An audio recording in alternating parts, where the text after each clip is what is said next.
자, 이제 고백서의 내용으로 들어가 보겠습니다. 1, 2항은 총 4가지를 가르칩니다. 첫째, 하나님은 오직 한 분뿐이시다. 살아계시고 참되신 하나님은 한 분만 계신다고 고백합니다. 하나님이 한 분이시다 라고 하는 이 말에는 수적으로 단 한 분이라는 거예요. 신이라 불리는 자들이 있지만 다 거짓이고 가짜 신입니다. 하나님 한 분 외에는 신이 없습니다. 이것을 다른 방식으로 설명을 하면 무한하고 불변하고 영원한 신성을 가진 존재는 단 한 분 우리 하나님밖에 없다라는 거예요. 즉 절대자는 단 한 분밖에 없다는 것이에요. 이것은 인간의 논리, 일반 상식으로도 이해할 수 있는 내용이죠. 상식적으로 생각을 해봅시다. 한 절대자가 있습니다. 그리고 또 다른 절대자가 있습니다. 여러분들이 이 두 절대자가 존재하는 게 가능할까요? 이건 모순이거든요. 따라서 절대자는 단 한 존재밖에 없어야 됩니다. 즉 무한하고 불변하고 영원한 신성을 가지신 분은 우리 하나님 한 분밖에 없다.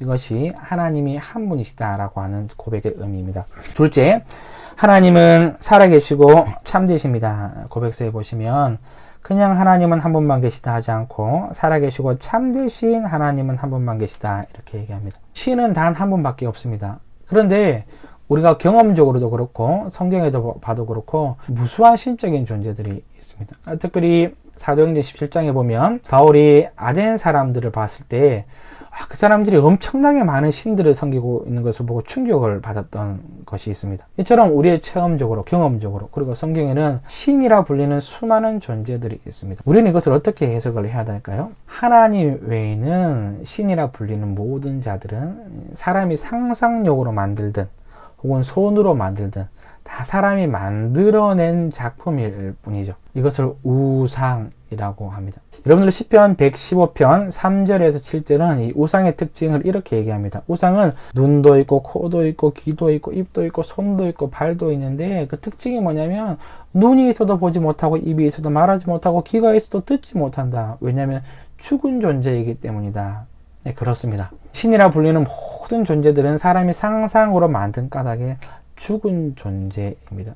살아계신 하나님, 우리 하나님 한 분밖에 없죠. 또한 사람이 만든 까닭의 거짓, 가짜 존재입니다. 참되신 하나님은 우리 하나님밖에 없습니다. 셋째, 하나님은 지극히 순수한 영이십니다. 여러분들 하나님은 영이십니다. 이 영이라고 하는 말은 비물질적이다, 물질적이지 않다라고 이야기를 합니다. 육체가 없다라는 거예요. 하나님은 썩지 아니하고 보이지 아니하는 빛이시다 이렇게 얘기합니다. 썩고 보이는 것은 육체죠. 하나님은 이와 같이 썩는 육체, 보이는 육체가 아니십니다. 따라서 육체가 아니기 때문에 코, 눈, 입과 같은 지체들도 없으시죠. 여러분들 여기까지 들으면 여러 가지 의문이 들 겁니다. 왜냐하면 성경에 보면 하나님을 지체들로 묘사한 다양한 표현들이 있기 때문입니다. 예를 들면 이런 거죠. 여호와의 눈은 어디서든지 선인과 악인을 감찰하신다. 하나님의 의로운 팔로 우리를 붙드신다. 이 팔이라고 하는 이 하나님의 지체에 대한 내용이 나오거든요.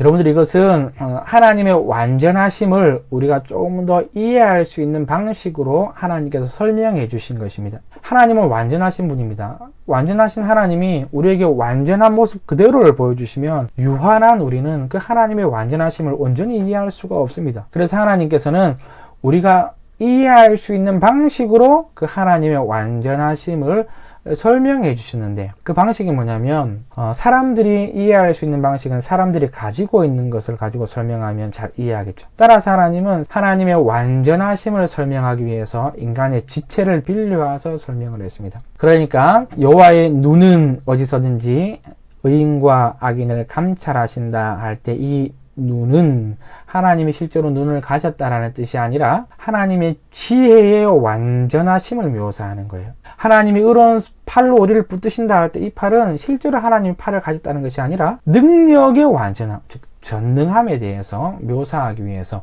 이 지체를 빌어온 것입니다. 여기서 여러분들 하나님이 영이시다라고 하는 개념의 두 번째 중요한 개념이 나타나죠. 그죠? 하나님이 영이시다라고 하는 말의 뜻은 하나님이 완전하시다라는 말입니다. 이게 어디 나타나냐면 요한복음 4장에 예수님과 사마리아 여자의 대화 속에서 잘 나타나게 되어 있습니다. 사마리아 여자가 예수님께 이 산에서 예배할까 저 산에서 예배할까, 예수님 어느 산에서 예배해야 합니까? 라고 물었습니다. 그때 예수님께서 대답하신 게 뭐죠? 하나님은 영이시니 예배하는 자가, 이렇게 대답하셨거든요. 하나님이 영이시다, 무슨 말을 했죠?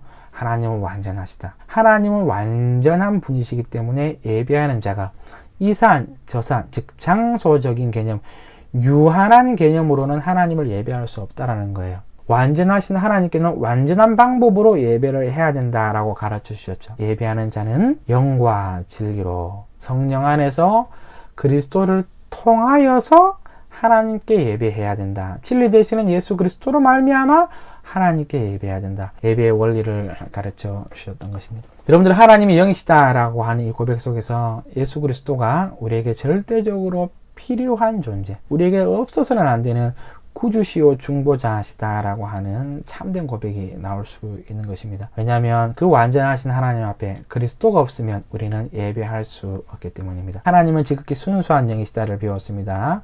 하나님은 비물질적이시기에 완전한 분이십니다.